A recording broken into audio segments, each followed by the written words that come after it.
Welcome to my YouTube channel, Accountancy Class 11, Depreciation, Provision and Reserve. In this chapter, we will discuss today method of charging depreciation. Let's start. Methods of charging depreciation. There are so many methods of charging depreciation, like diminishing balance method, fixed installment method, machine hour rate method, depletion method, revaluation method, insurance policy method, depreciation fund method, annuity method. There are so many methods, but in CBSE syllabus, we have to discuss only two methods of charging depreciation, that is fixed installment method and diminishing balance method. The fixed installment method is called straight line method. There are two names: fixed installment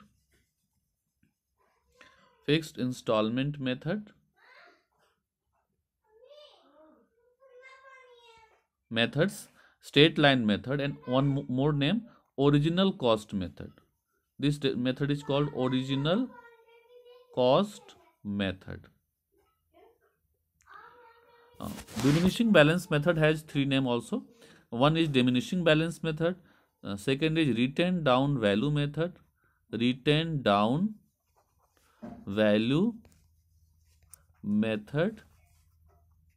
and one more, reducing balance method.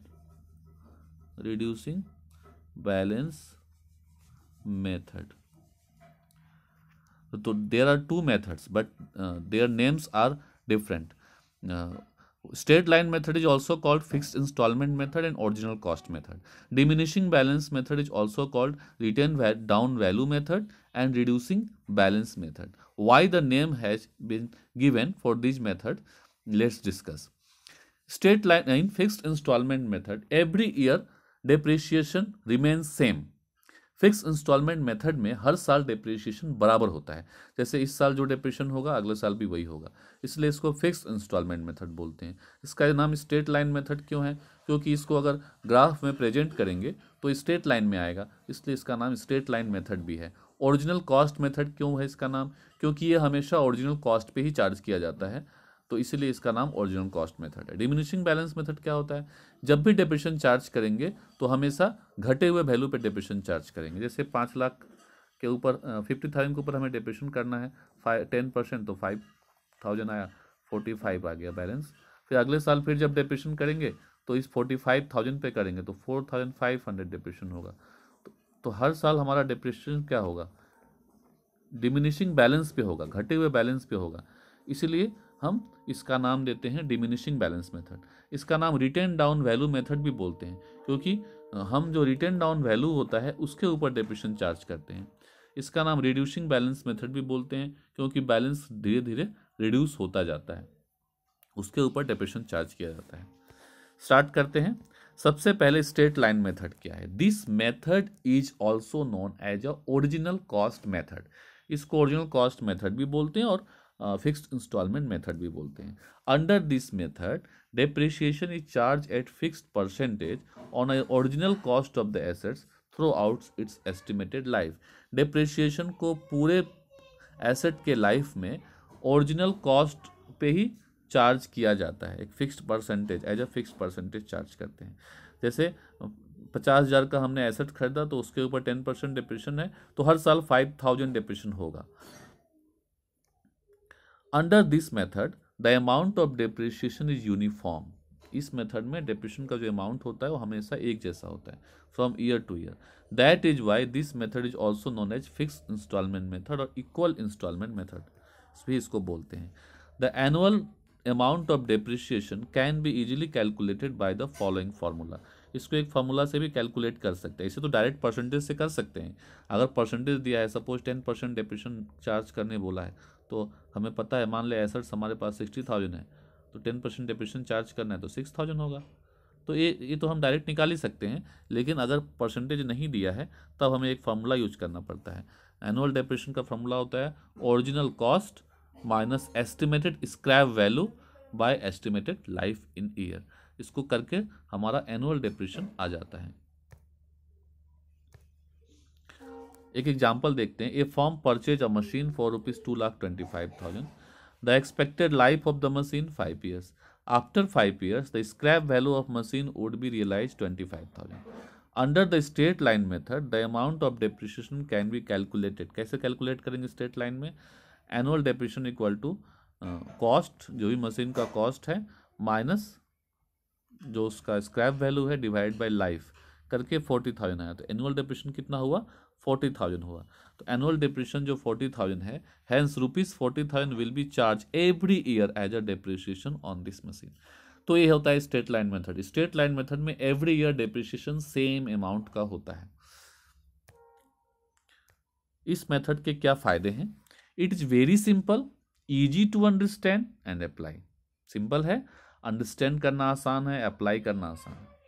Simplicity make its popular method in practice. इतना simple है इसलिए इस बहुत popular method है। Assets can be depreciated up to the net scrap value और zero.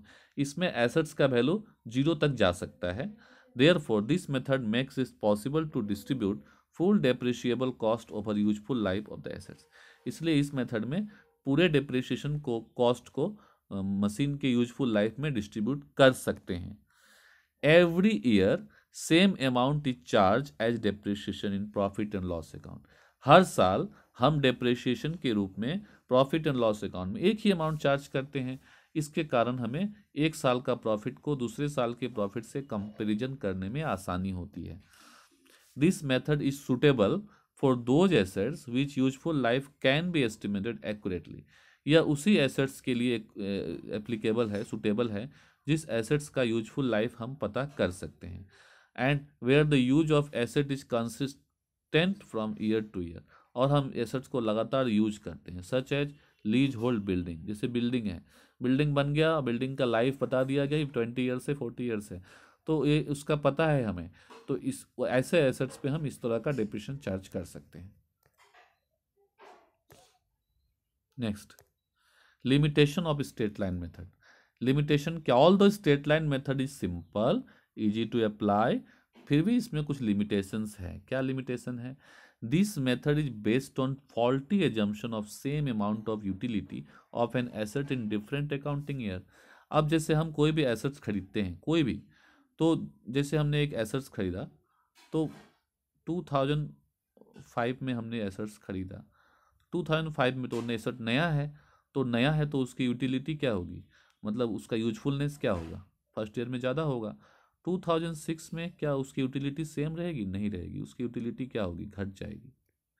2006 में उसकी utility और 7 में और उसकी यूटिलिटी घट जाएगी। 2008 में उसकी यूटिलिटी और घट जाएगी।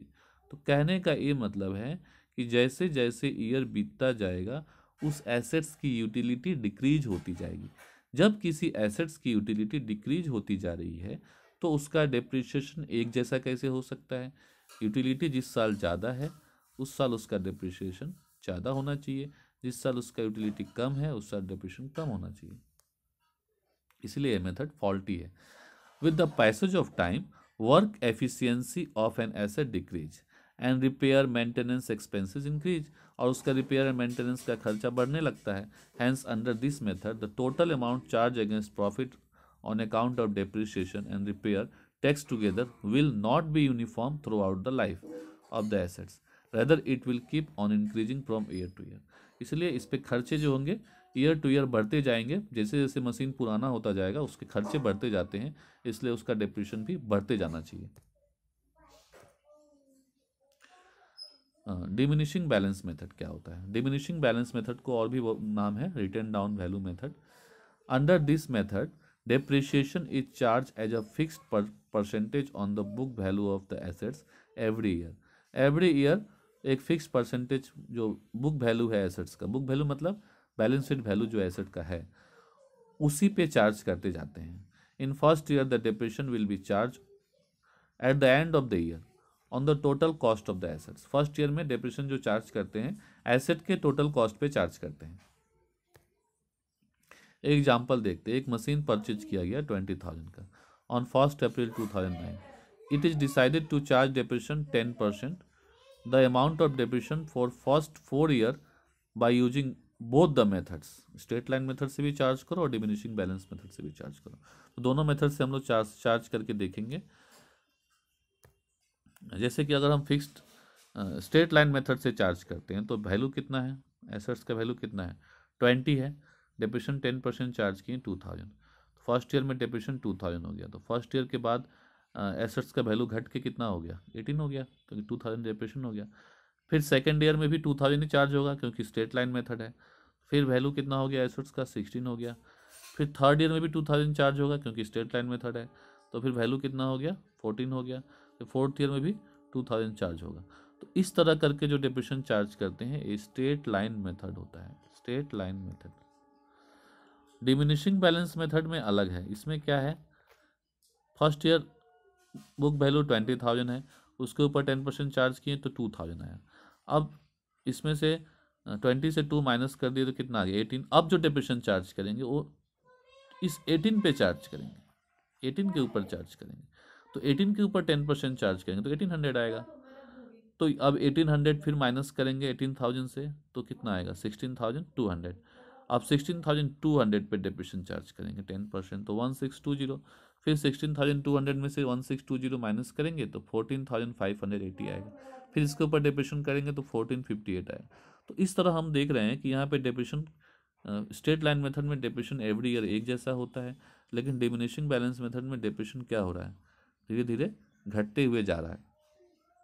तो diminishing balance method, and hence in straight line method amount of depreciation is same, but in diminishing balance method amount of depreciation goes on decreasing every year. So depreciation can be recorded by crediting its assets account. तो इस तरह हम लोग देखते हैं कि दोनों method में थोड़ा डिफरेंस है।